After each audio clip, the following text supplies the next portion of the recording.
Meaning of imago. Imago.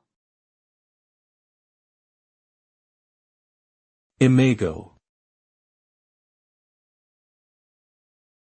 Imago. Imago. The term imago can be defined as the final or fully developed stage of an insect's metamorphosis, in which it has reached its adult form and is capable of reproduction.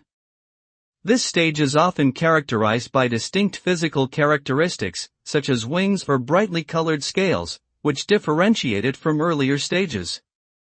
The word imago is also sometimes used more broadly to refer to a mature or fully developed version of something, whether biological or not.